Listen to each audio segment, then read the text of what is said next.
Hello, I'm Marcel Wieder, host of The Point. On this upcoming episode, join me as I chat with Ontario Liberal leadership candidate Brenda Hollingsworth on her background and her vision for Ontario.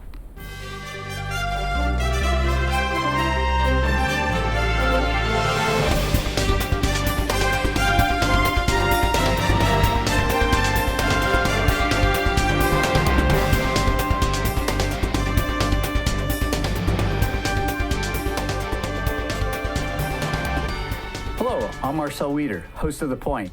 On today's show, lawyer and Ontario Liberal leadership candidate Brenda Hollingsworth will be our guest. Brenda, thank you for joining us today. Thanks for having me. So Brenda, I'll start off with, give us a little bit about your background, history, because honestly, a lot of Ontario Liberals and the public at large aren't familiar with you. Right. I'm a bit of a mystery. I grew up in Ottawa, so that's where I'm from, and lived there for most of my life until I went off to university. I went to Queen's for undergrad, and then I have a master's from Ottawa U and also a law degree from Ottawa U. Then I moved to Toronto, where I practiced at a Bay Street firm for a few years and then a smaller boutique firm. In that time, also had 2 kids, and my husband and I, my husband's also a lawyer, we decided to move back to Ottawa, and that's where we've been since. So about 16 years back in Ottawa. And when you went to university, so you were at Queen's for your undergrad. Yes. Were you involved in politics and student government or in party politics? I was a big debater, actually. So my focus in university was the debating union. So there was a lot of overlap with the political scene, but for me, debating in the purest form was my passion. And so I went to all sorts of inter-university tournaments, and I actually went to the World Championships in Glasgow, and Queen sent me to the Ukraine. I know you're not supposed to say the Ukraine. I went to Ukraine for a debating tournament too. So I had a great career as a debater. Oh, it stands you well as a lawyer to be a debater. Yes, yep, and it's helped in this process too. Mm-hmm. And you went and did a master's at the University of Ottawa. In what area? English literature. So my undergrad and my master's were both in English. Yeah. Okay. So.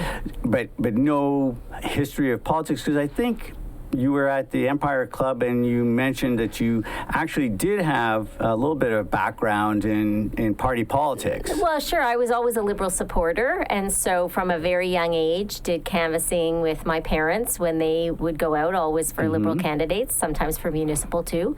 And then when I was older, I canvassed in my own right for our local candidate, always the Liberal candidate as well. And then in 2007, my very close friend ran for the Liberals in Dufferin-Caledon, and so that re-sparked my interest. Elizabeth Hall. That's right, who was the candidate there. That's right. So I worked on her blog, did some of her communications, and remotely, and that was sort of the beginning of being able to work remotely on a campaign. But I did that, and that sort of re-sparked my interest, and been interested since again. So unlike some of the candidates, you haven't held any political office. No, I haven't run for anything. Mm-hmm. So if you're going to run, go for the top of the ticket. Well, I'm not 25 years old. I've run a growing business. I've done a lot of leadership things in my life. I've held a lot of important roles. So it didn't seem to be the stretch that it may seem to someone, who doesn't know anything about what I've done in my past. Mm-hmm. So in terms of your life experience, you are currently a lawyer, obviously. Yes. Are there any activities that you've been involved in charitable or social organizations? Yeah, so in terms of charitable, I am always involved in things going on in the community. One of the big examples that was something I did outside my law firm was I participated in a program called Mother Love, which was a bunch of women in Ottawa who got together to support a Northern Indigenous community community where children were suffering. There were a string of suicides, and we wanted to get involved. So each woman took on a different role. I was responsible for sports. At that time, I had two very active athletes, so I was very interested in helping. I knew how good that was for teenagers. So I raised a pile of money, and I also collected a bunch of new sporting equipment, like a lot of new sporting equipment that we were able to give to that community. And the kids ended up with, I forget the number, but a very large number of skateboards, skateboard helmets, and safety first. Personal injury lawyer. Oh, okay. And so that was a bit of a bone of contention that we spent the money on helmets, but I wasn't having it any other way because somebody years ago had built them a skateboard park up there, but nobody had any skateboards. So that was an example of a really great event, and we brought leaders from their community, including youth leaders, down to Ottawa, and we had a big dinner for them and presented them with the goods and the money, and it was really an excellent event. Wow, that sounds like a worthwhile endeavor. Sure, it was. And, reconciliation is something that my family committed to when the report came out. So my kids were involved in this process as well. So that was sort of our family activity towards reconciliation. So I'll just slightly shift since you've talked about reconciliation. You've had the opportunity in this leadership campaign to travel across the province from the north to the south, the east to the west. Tell me some of the impressions that you've had as a result of your travels and meeting with Ontarians. Right. So, sort of stating the obvious is there's a very big difference in interest between sort of people who live in big cities and the smaller communities. But there's also Toronto and the other cities are also quite different. So I found that the experience of people in Ottawa is more closely aligned with, say, Kingston or London than Toronto. Toronto really is its own center. Well, bubble is pejorative, but okay. I live here. I grew up here, and I love it here. Right, I love Toronto, but. Your needs and interests are different and big. Like talking about transit in the GTA, no other center in Ontario can relate to your issues, and they're big ticket issues. They're very important, but we are much more aligned with places like London and Kingston in Ottawa. So that was interesting. I wouldn't have expected that. It's 1 million people in Ottawa. I would expect it to be more similar to Toronto, but that's not what I found in terms of what people are focused on. And then in the smaller communities, it's really, it's what you expect, but it's bread and butter stuff. People are asking about jobs and about the economy, about healthcare, about education, really, how are my kids going to have a better life? And those are the questions that you get in the small centers. A little bit less about ideology and a little bit more about sort of practical, what do we do? Well, let's start exploring some of those topics that you raised. You raised, for example, healthcare. Yes. Have you had any personal experiences that would cause you to raise that as an issue? I know a lot of polls show that healthcare is a very high issue among Ontarians, but let's start with you. Right. So professionally, as a lawyer, one of the largest groups that I represent are people who are injured or disabled, and they struggle to get health care. And I've said a few times on this campaign that sometimes people actually call our office, because they just can't get medical help. And it occurred to me that if you're calling a lawyer to get a doctor, we have a big problem. And so, my office has learned to kind of navigate the system to help people connect with the specialists they need or the therapies they need, just because we know what words to say. We know, tell your family doctor you need this. And it works. It's not cheating. It's just knowing how to communicate, because there is no sort of healthcare concierge. That just doesn't exist for most people in Ontario, unless you have a private program.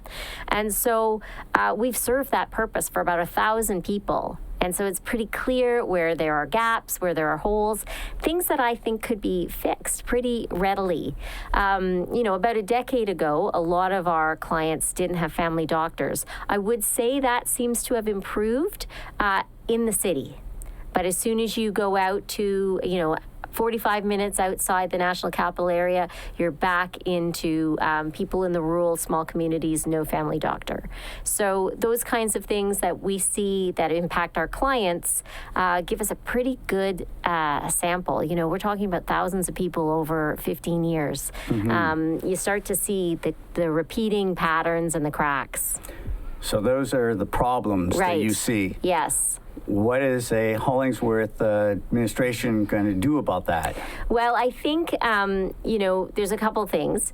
We have very good healthcare providers, so that's not an issue. It's access that's the issue. Mm-hmm. Ontario has been slow to embrace telemedicine.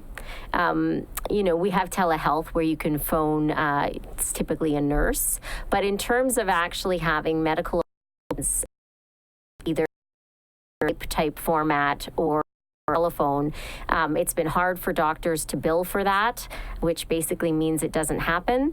Or, the telemedicine platforms that we have are clunky or not very usable.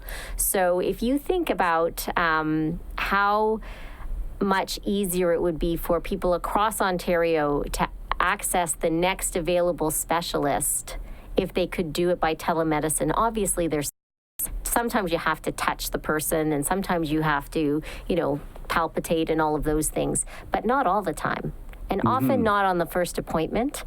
I met with a general surgeon in Wellington, Halton Hills, who told me that she does something called e-consult, where a primary care provider can contact her and to find out whether or not a consultation is even worthwhile. And she says it all happens through email, and sometimes it can happen live while the patient's in the office. And so that a patient doesn't wait 5 months and then travel to see her only to have her say, yeah, that's not a surgical issue.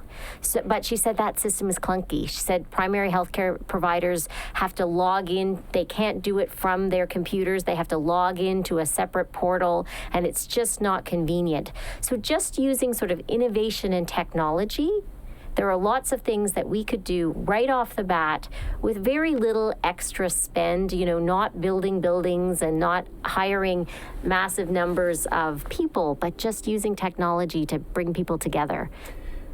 Technology is a two-edged sword.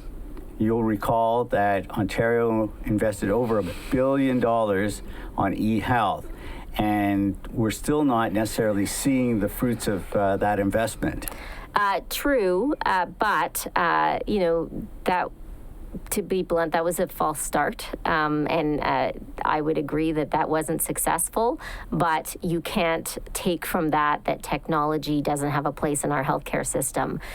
We will not improve the access and the quality of our care in Ontario until we embrace technology. I mean, I can tell you as someone who goes through thousands of pages of people's medical records, that when physicians moved, they mostly now have all moved from handwritten notes to typed notes. You can see the improvement in tracking, in following up. You can see the improvement in healthcare when you look at the old notes versus the new notes. It's just so much easier to follow up on medications, to follow up on symptoms. And so there's just no denying that technology is part of it, and we need to embrace it. I hear what you're saying, but that can't be the albatross that keeps us from doing what we need to do to get better. Well, it seems that you like to embrace technology, so I'm going to move along and talk about education and e-learning. Right. And this current government has proposed 4 classes for students in order to graduate. They've now somewhat backed down to 2, although that 2 comes with all sorts of strings attached to it, so it's not a real clean 2. What are your thoughts on e-learning and the requirements to have that as a mandatory part of an education?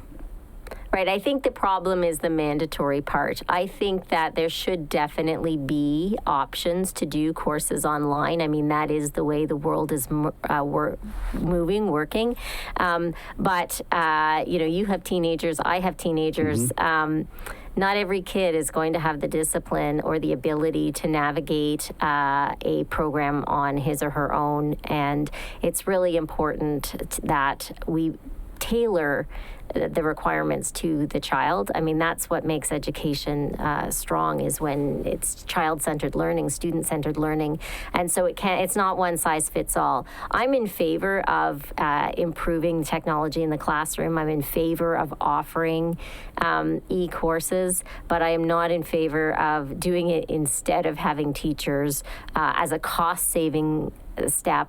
That's not right. That's not the solution. But offering it as an option for kids that it suits, to make courses available in a rural area where the school wouldn't allow, I think there's lots of reasons to have those courses available, but not mandatory. Well, this government is looking at e-learning as being a profit center that they can make money off of. Right. So that's just a fundamental misunderstanding of the role of the provincial government in education. Mm-hmm. And in terms of, you mentioned rural communities, not all of them benefit from high-speed internet access. And so having that available is not necessarily going to allow those students to take courses that are not available in their current classes. Right. I mean, that also has to be fixed. We know the federal government's talked about improving broadband. I mean, I would like to see us going further than what the federal government is doing. There is no reason that my kids should be able to, do 15 things on their computers at once, whereas somebody, in a rural area can't. That's just not right. And I should add that it's not just rural, but it's also northern communities, and in some areas in Indigenous communities as well. They don't have access to that. Yeah, it's basic. At this point in time, it's basic infrastructure. Everybody needs to have access to it to participate in society. And staying with education, there's currently, as of today, when we're taping the show, there's labor action by a number of the teacher groups against the government. The secondary school teachers are concerned about having a reduction in number of teaching positions. The Financial Accountability Office estimated that up to 10,000 teaching positions could be eliminated under the Ford plan. The elementary teachers are concerned about full-day kindergarten and increases. And both the Catholic and French teachers have similar concerns. So how would you approach the education file? Oh, that's a big question. I mean, in terms of labor, I mean, I have said from the very first debate, the very first time I opened my mouth, I said that the difference between conservatives and liberals is conservatives see education as an expense and liberals see it as an investment. And so if we look at it from the perspective of an investment, and we look at what we put into the child or the young adult, that pays dividends when they are productive members of society. They don't require social assistance. They have good mental and physical health because they've learned about those things. And so I think you have to approach it not as a line item to be reduced on the budget.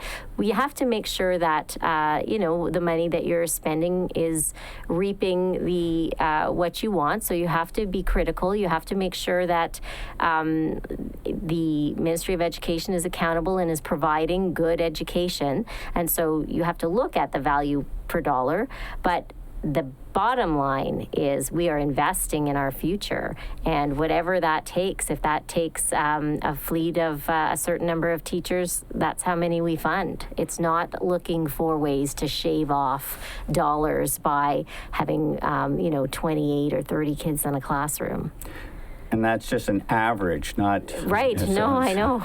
And so you mentioned measurable results. Right. And there's been some criticisms of the EQAO system, which is one of the ways that you measure results. is there something that you would see as a better or modified system? So the EQAO, I do have concerns with. One thing, it was intended to provide sort of a base mark so that we could compare year over year how our students are doing. But the test changes so radically, so often, that we actually we can't compare results year over year, say over decades, because the test result or the test formats change so much and they're not directly comparable. So the EQAO isn't even doing what it's supposed to do. And I mean, again, just based on having my own kids, I know how much time is spent in the classroom teaching to the test versus teaching the curriculum versus teaching to the needs of the students. And so I think we really have to look at whether or not it is achieving the goal, which is making sure that Ontario students are meeting the benchmarks they need to make.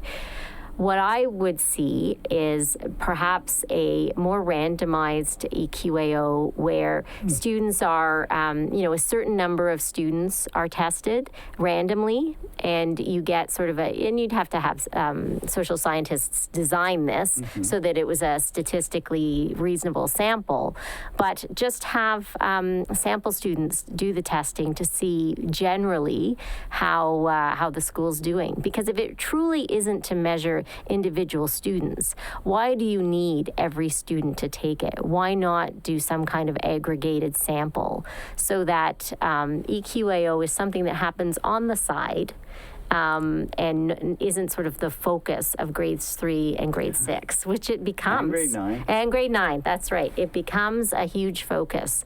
And my kids are good students, and they were stressed about it. And a little stress is healthy, but to what end, right? If we're not actually getting usable data from it.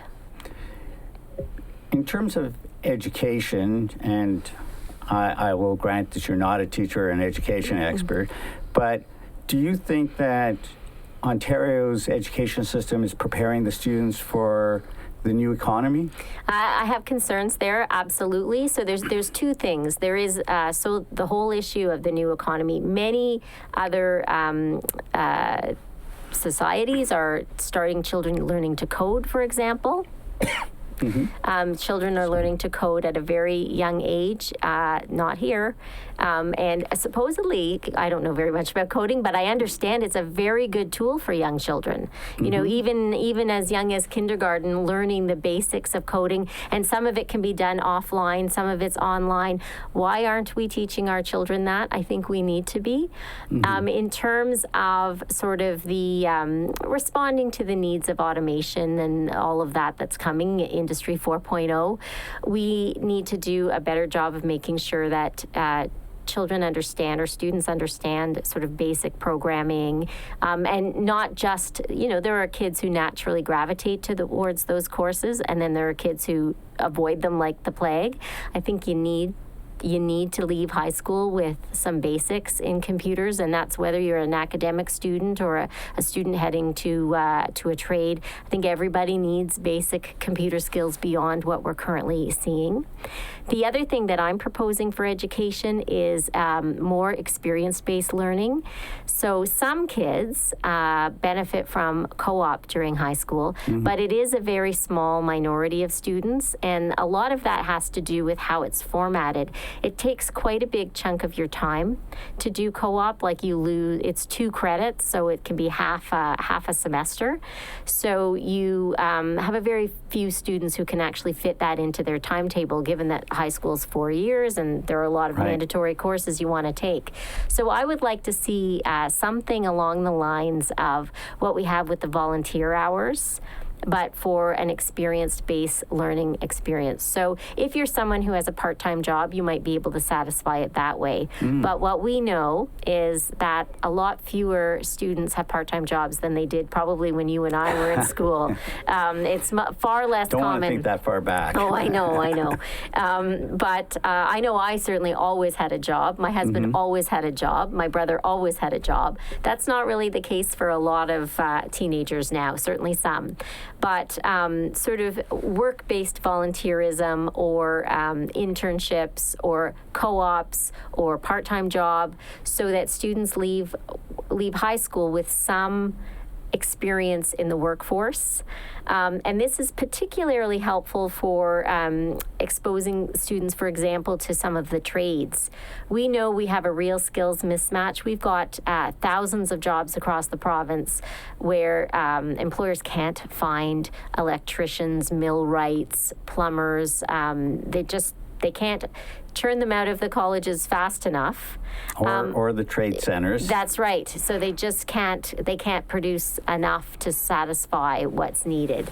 And so giving students an opportunity, I mean, I think a lot of students probably don't understand what's involved in those jobs, and you might have an idea from TV or I guess kids don't watch TV, from Netflix, what those jobs are like. But a lot of them are like very modern, and you're working on a computer, and making sure that in communities where those jobs are available, high school students see them. And so that they start to consider them as a real possibility. So I'd like to see an opportunity like that, more experience-based learning.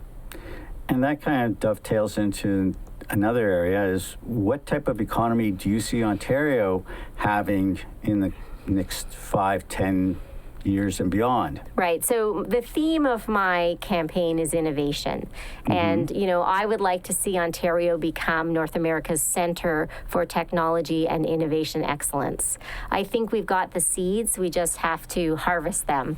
We have the corridor between Toronto and Waterloo. And we also have Markham, which is not in that corridor, but that's also well developed. And West Ottawa, right? Yes. In Canada. So we've got centers around the province that are excellent in high tech, biotech, emerging in green tech. I think we need to grow on that. One of the most interesting things that I learned at the beginning of this campaign is that there are 1.5 million jobs available in North America in data analysis and cybersecurity. And those jobs can't be filled because there is no one in North America that's providing the specialized training needed for certain areas of these jobs. Why not Ontario? Why are we not providing that training those workers, and providing those services to North America? There are countries that are doing it: China, Pakistan, the Philippines. Why not Ontario? And I did ask, are these all low-paying jobs? Is that why? No. Some of them are low-skilled jobs, and you need that in an economy, right? There need to be jobs for everybody. But some of them are, six-figure jobs, and they just cannot be filled here in North America. And I know that the previous Liberal government looked at setting up a cybersecurity center in Brampton as part of Ryerson University's proposal to establish a campus there. A large component of that would have been focused on cybersecurity.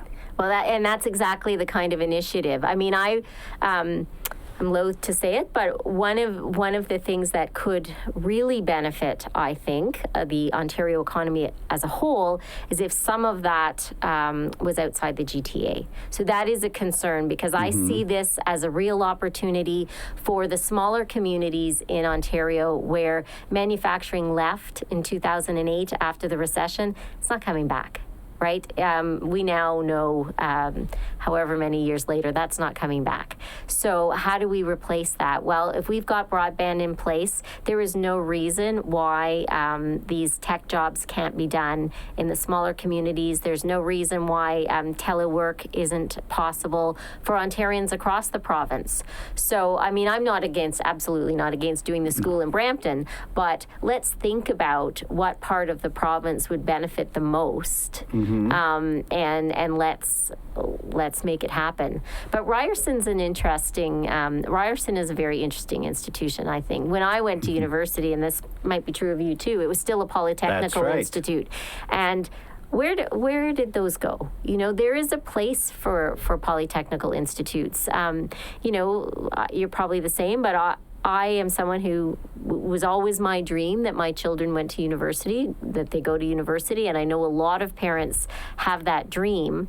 And yet a lot of the jobs are not necessarily at the end of a university degree. They are at the end of a more practical education. And so a lot of people end up doing a bachelor's, incurring however much in student debt, and then having to do something practical on top of it for another 3-4 years. Well, you see a lot of the community colleges are now partnered with universities.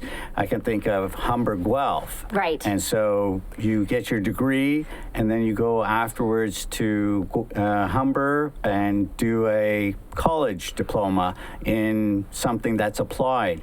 Right. And if you look at the trades, and you raised this just a few moments ago, there's a crying need for tradespeople. Right. And I have to tell you, some of those tradespeople are earning 6 figures. Absolutely. So it's a very respectable job. It pays very well. Right. And yes, it can be challenging. It's not mundane. It's not doing the same thing over and over. So there's a personal challenge in taking those types of programs. Yeah, absolutely. And and I think that needs to expand. I think that's a very positive development, the combining of the diploma and the degree. I think somebody who gets, for example, his or her electrician papers and a Bachelor of Commerce, that's a license to print money. And, that's what we want, people who can actually run a business. And by the way, that business is their trade. I mean, it's not that different than what lawyers do. I mean, lawyering is very similar to a trade, and lawyers who understand business do better than lawyers who don't. And it's the same thing in the trades. So let's get them the opportunity, if they want, to have their Bachelor of Commerce, and also trades papers, where really the sky's the limit for them, and also for our economy and for Ontario. And you talked about your campaign being centered on innovation. So we talked a little bit about that. Would you want to expand and share some of your ideas on how innovation will move this province forward? Well, I think it's important when we look at climate action, for example, we all, and I have been very pleased with the reception that the concept of climate action has had. Virtually every single person I have spoken to sees it as a priority. And we talk about reducing carbon emissions and the necessity of it and meeting our targets. But what I want to also talk about, for example, is the opportunity that climate action presents, because across the world, people are preoccupied with this. Green technology is an emerging field. So let's get Ontario involved in really harnessing the possibility of green technology, and let's support incubators. Ontario as a province could be an incubator for green technology, biotechnology, high technology.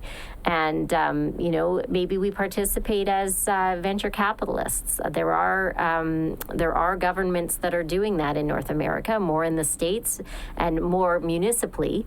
But there are lots of opportunities to participate, to support the development of things that we can't even imagine that will be sold and available across the world, as everybody's fighting the same challenge.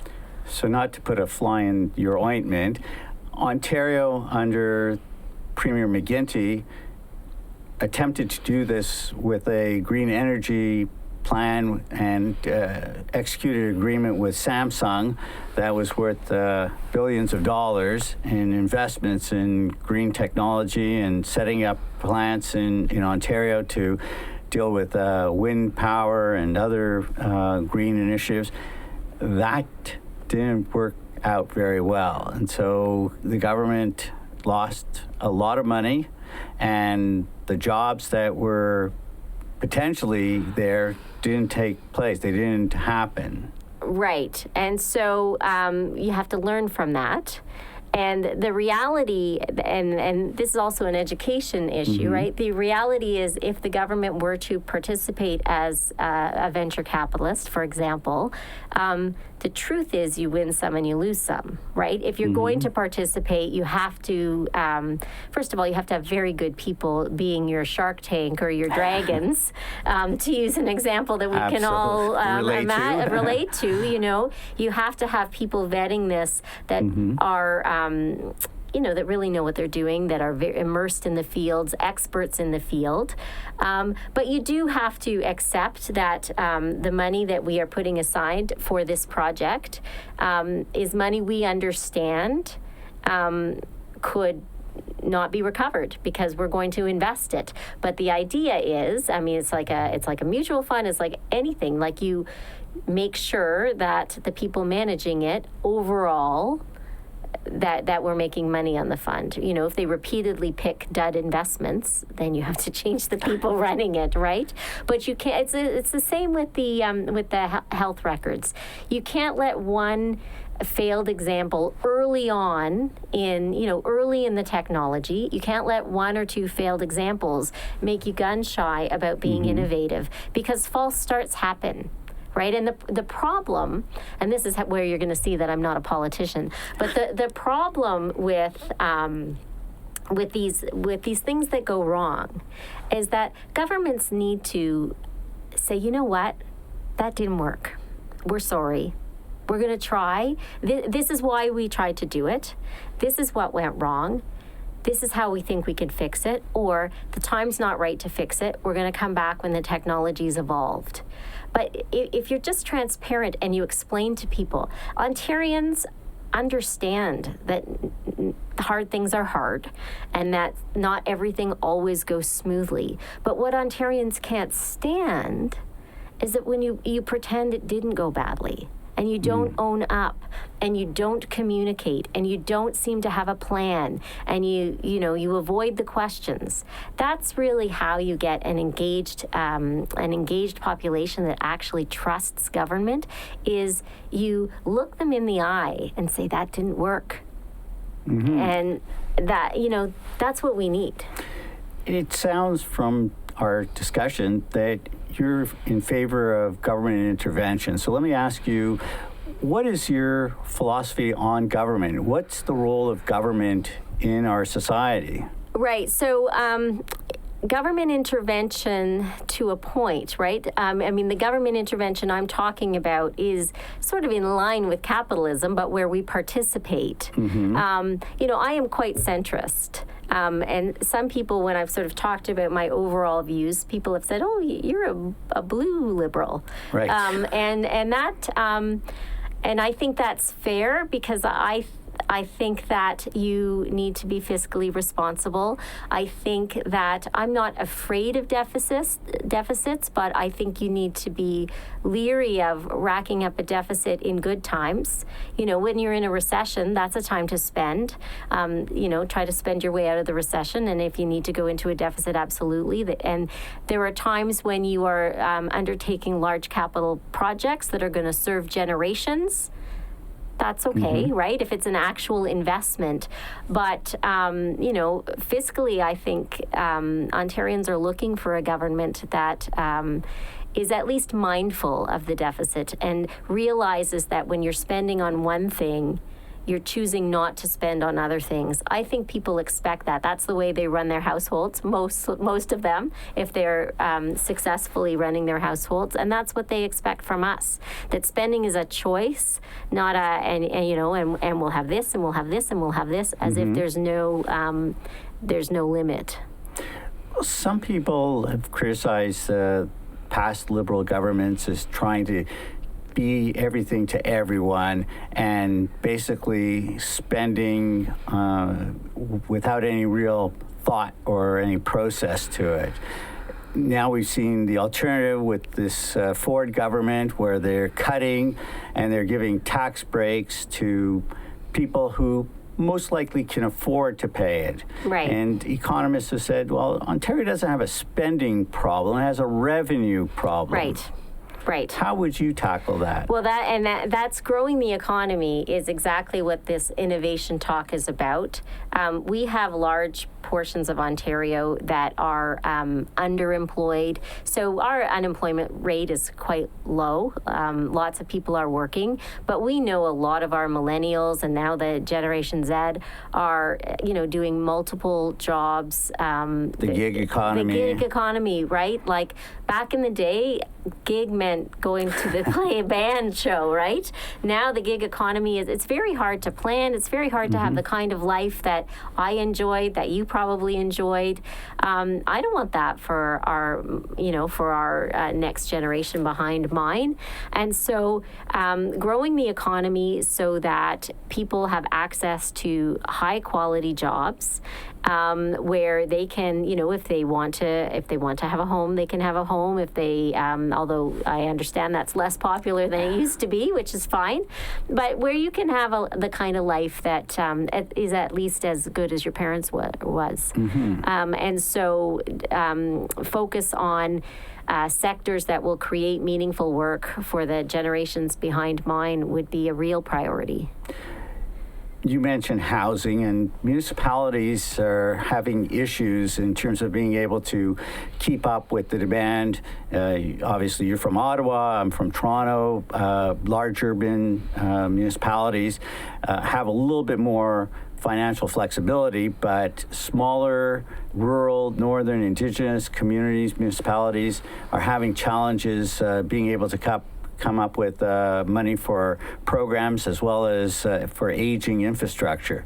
How would you address that issue? Right. So that's a big one. And in my city, on January 29th, they declared a housing emergency. So and I know that other municipalities are looking at that or have done that. So it is a real crisis, right? From homelessness and also up to people not being able to find housing. People who are employed and should be able to find housing, it's just not available. So I did talk to one of our city councilors, and her feedback was that this was rolled down from the province, this responsibility rolled down from the province to the municipalities in the Mike Harris days, and that municipalities, they can manage it, but they can't raise the revenue. They cannot do all of the things that they need to do to have to manage housing the way we need it. So she would like to see it back up at the provincial level so that planning can happen centrally rather than each little segment trying to do its own thing. And that has a certain appeal to me. I know the importance of local control, and I wouldn't want to take away from that. But at the same time, when you do have sort of a central agency looking at housing, there's a certain level of expertise that you develop.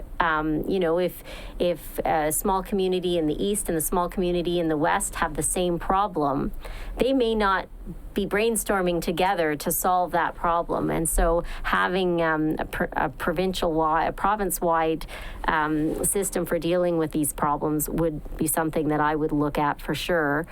But, there are planning issues, like a lot of our municipalities, even small ones, are zoned for single-family homes on large lots. One of the issues that in one of the rural communities I visited was that they aren't allowed to have lots that are smaller than an acre and a half. And so that makes it not very appealing for developers. It's very expensive, and it's for reasons that no longer exist, right? Septic systems used to need a certain amount of space. Now they don't. And so working with municipalities to make sure that planning makes sense for the 2020s. Intensification, I think we need to do a lot of education around intensification. Neighborhood right adjacent to mine, every single lawn has a sign that says stop intensification because people don't like infills. I mean, infills are the most environmentally friendly thing you can do, right? Close to the city centers, let's get more houses, let's densify. So educating how intensification is climate action is something that we need to do. So there are many, many things that need to happen on the housing scene.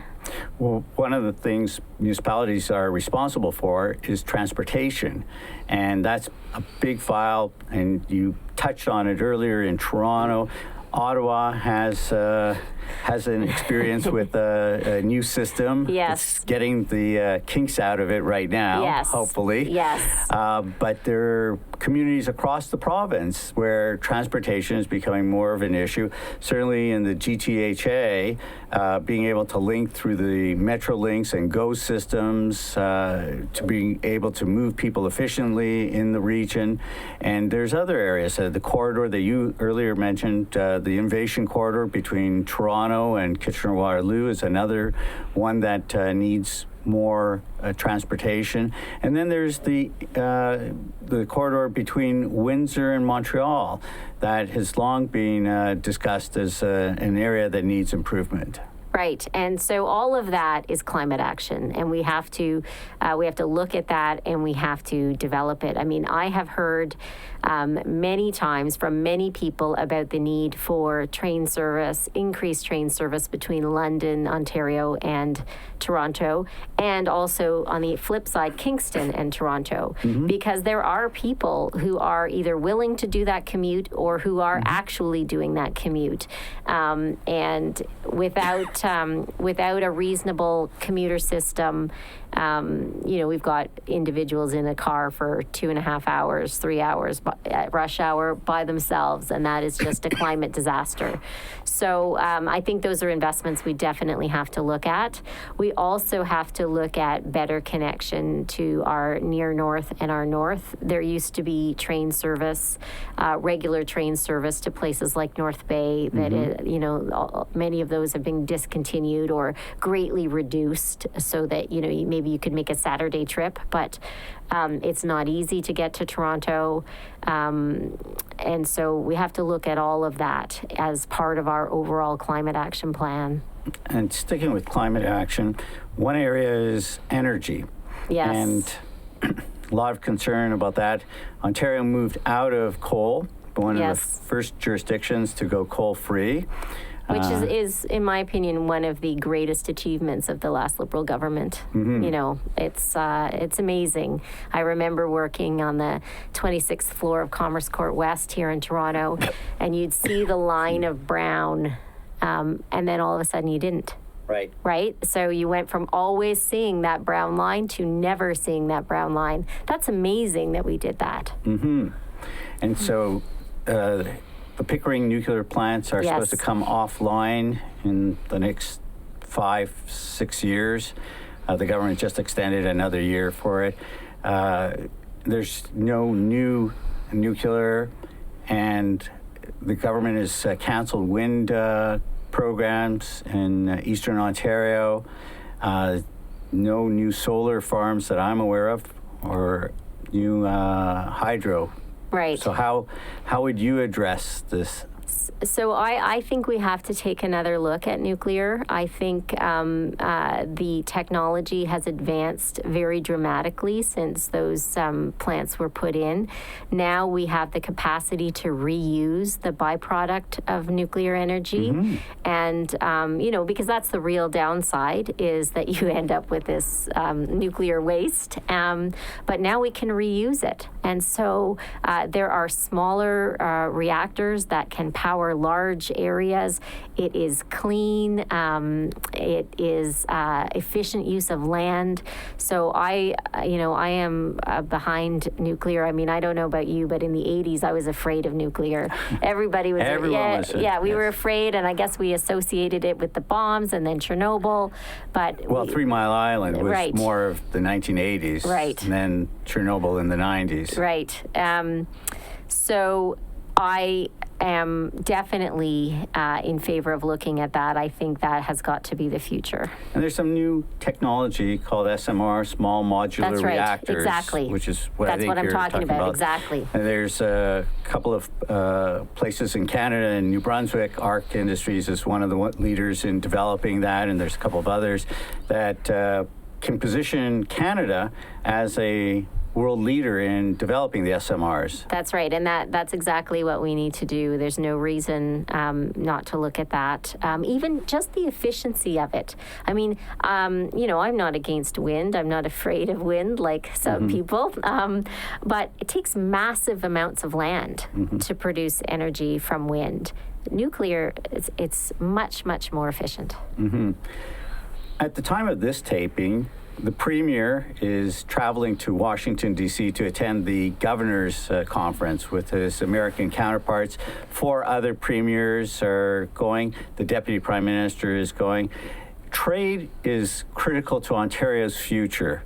And not only is it north-south and international, but we also have interprovincial trade, and that was addressed at a recent Premier's Conference. You talk about innovation. How would you approach trade issues?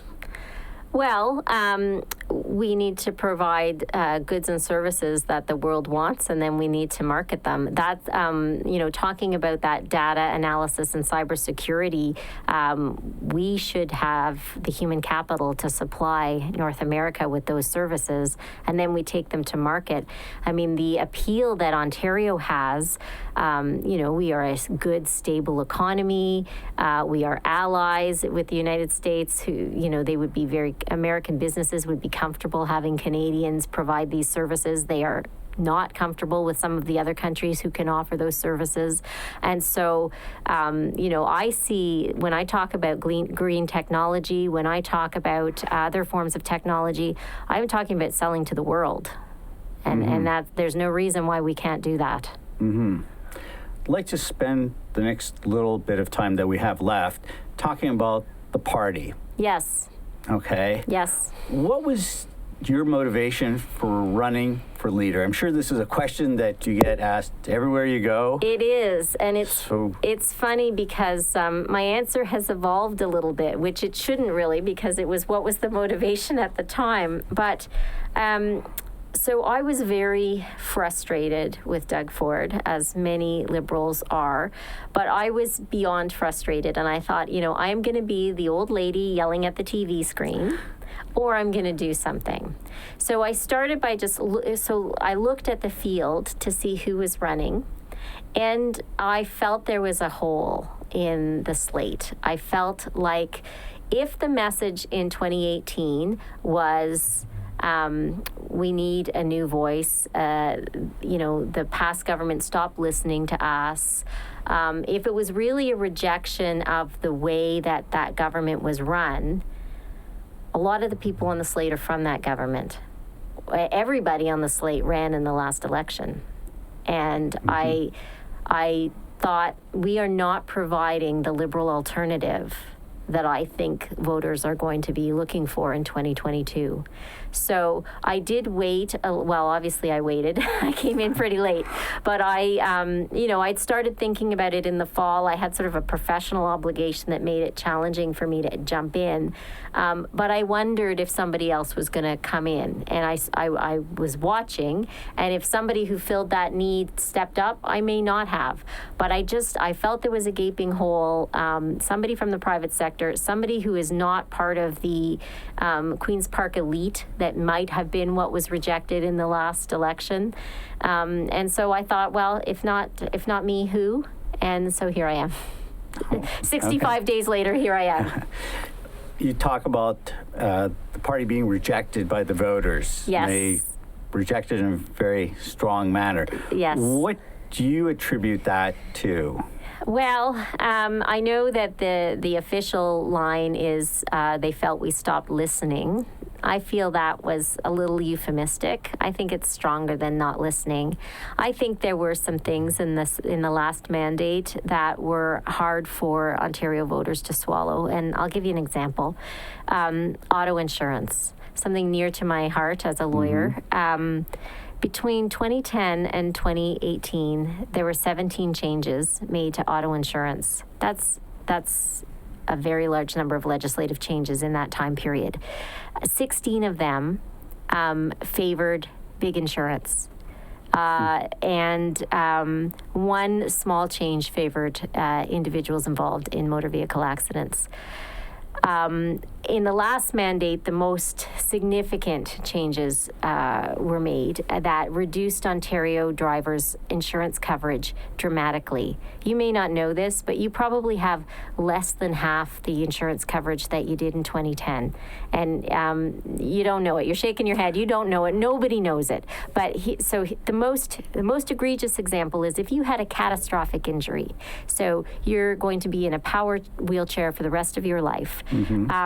In 2014, if you had that accident, you would have $1 million available for medical rehab, so to cover all the things that are not done by OHIP. So your wheelchair, your home modifications, your medications, your therapies, all of those things. You have $1 million for the rest of your life to cover that.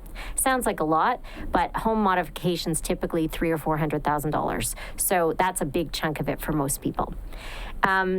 You would have another $1 million for attendant care. So you are quadriplegic, you need an attendant, right? And probably 24/7. At 24/7 care, $1 million will last about 10 years. So how long do you plan to live? How long do you plan to live? You know, and we know that a lot of people that have these accidents are 21-year-old men. So they were, in 2014, they were going to run out of money before they were 40. In 2016, the last Liberal government cut that in half. They took those two pots of $1 million and pushed them into one pot of $1 million. And the reason was to lower people's premiums. Well, we're going to do this, but we're going to lower your premiums. And I don't know about you, but my premiums haven't gone down. They've gone up. Yes. Nobody's premiums went down. And so when the Premier was asked about this, that's where the famous stretch goal came in. It was a stretch goal. That was the whole reducing insurance premiums. And so you didn't achieve reducing the insurance premiums, but you did take away all the coverage. And that's not coming back unless a strong Liberal leader fixes it. And if there's anybody who can fix auto insurance, if you're interested in auto insurance, I'm your girl, because I could fix auto insurance. But that's an example of, like, why did we do that? What interest was served? Only the insurance industry's interests. More money in their pocket. No savings for Ontarians. I mean, if we were able to cut premiums in half and people could take that money and buy supplemental insurance if they wanted it, maybe there's an argument. I would argue against that, but at least there'd be an argument. But there was no benefit for Ontarians. And when there's a shortfall, it's OHIP that picks up the slack. It's Ontario Disability Support that picks up the slack. It's Trillium that picks up the slack. So it made no sense. So that would be an example of something that happened in the last mandate that left Ontarians shaking their head. And again, I said earlier, you know, sometimes governments aren't perfect. We live in an imperfect world, and people are imperfect, and government can only run through the agency of people. But if you make a mistake, don't turn your back on the reporter, say over your shoulder, that was a stretch goal. Don't do that. Face the camera, face the people, explain what happened, what you thought you were doing, why it didn't work, and how you're going to fix it. I think that's all people ask. Nobody expects perfection, just transparency. Mm-hmm. And sticking with the party has challenges, as I'm sure you've learned since becoming a candidate. Yes. One of those challenges is it's significantly in debt. Yes. Somewhere, estimates around $6 million or so. Membership has gone up because of the leadership. Yep. But we all know that after leadership, the membership ebbs and flows and comes down. Yes. How would you treat the debt and the keeping Ontario Liberals engaged between now and the election? Right. So two questions. Those are really two questions. So starting with the financial piece, one of the things that surprises me now that I'm a little bit behind the curtain is how much the fundraising is focused on extracting money from the members. I mean, that, of course, that's where you start, but why is that where you end? That doesn't make any sense to me. We need to follow. There are a lot of things about the U.S. I don't think we should follow, but this is one thing I think we could follow. American interest groups and governments and parties fundraise based on issues. And so why are we not using social media to fundraise based on big issues? So right now with the striking teachers and all of the upheaval in education, why are we not running Facebook ads saying, help us fight Doug Ford's cuts? And collect in and not limiting it to Ontario Liberal Party members, engaging people who are interested in the issue. You know who does this very well is the NRA in the U.S. You know, you don't have to be a card-carrying member to be provided with lots of opportunities to donate to the NRA. We are much more benevolent than the NRA. So why aren't we using these strategies? And this is the kind of thing that I know because I'm a businesswoman, right? Through my marketing background, we don't fundraise, but we use all kinds of modern ways of advertising. And I think, the Liberal Party has an opportunity to modernize what it does to reach the people. And so that, and not just its own members. So fundraising outside the membership list would be something I think would be very beneficial. In terms of engagement, that is a very good question.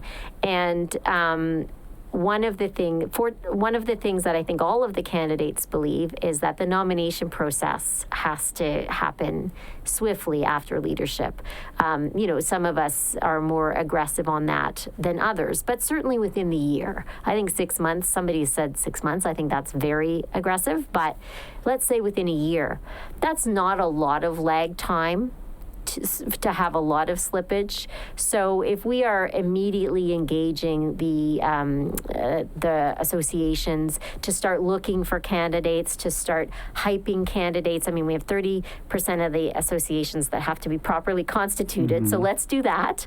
But then let's start the energy around getting our 110 or 115 new candidates ready to go.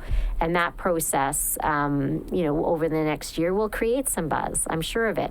I'm also interested in having 3 policy conventions in each region before the next election. And if I were a leader, I would be chairing those because I think that the membership has demonstrated that they are starved to talk about policy.